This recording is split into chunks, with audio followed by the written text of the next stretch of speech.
Yung mga hipong ganyan, pinakakawalan ko pa. Ay ngayon, ultimo, yung niluto ni mama mong hipon na nakaganon o galing ata daw sa Bicol pa. Grabe. Eh, hindi naman ako nakain ng hipon. Saka alimango, hindi ako nakain.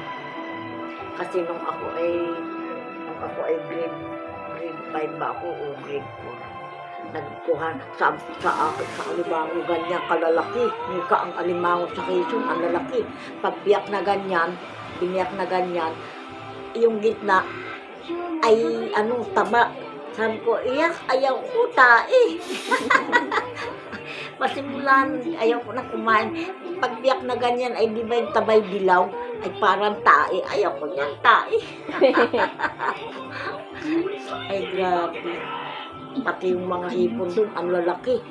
Kung tawagin ay kahig, ang sipit ay kaganyan kahaba. Pag inabot ka ng sipit, si Alexander nung buhay pa, sabi ko, manghuli tayo ng hipon, na hinahabol yung kahig na gano'n, sinipit siya, dito siya sinipit ko. Tik na mga hipon yan. Ay ngayon, wala na. Yung anong una ay ang susukong tinda. Diyos ko, isang palong. Pagdating sa San Mateo, bili, lahat, bili. Yung biya. Tapos yung biya na niluluto sa bumbong, sa buho. Naku, 80 centimos lang. Ngayon, wala na. Ngayon wala na. Ang sarap nun. Yung niluluto sa buho, ang sarap. Parang inihaw. Kinabalik-baliktad nilulungugan ko. Tinatitida sa akin. Ang dala ko nun, mga 10 ganun. Oo. Ay, ang dami eh. Ang dami. Niluto ni Lolo yon, tapos pinapadala sa'yo? Sa niluluto sa bumbong. Siya ang tagaluto. Ako ang tagatinda. Kaya grabe. Yan sa dam na yan. Hinahatid akong ganyan. Si Tali. Kilala mo si Tali? Hindi. Yung kaibigan ko na taga-bundok, namatay na kasi agad. Oo. Yun ay yung kasama ko. Yun ang kaibigan ko. Yun ang best friend ko. Yung kaibigan ko yun. Kung anong dala ko siyang binibigyan na. Binibigyan ko ng pera, ayaw.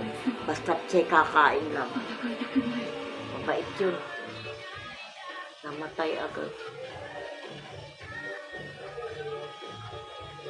Tinuruan ko magtungit yun. Tinuruan ko ng Tinuruan mo di magtongit.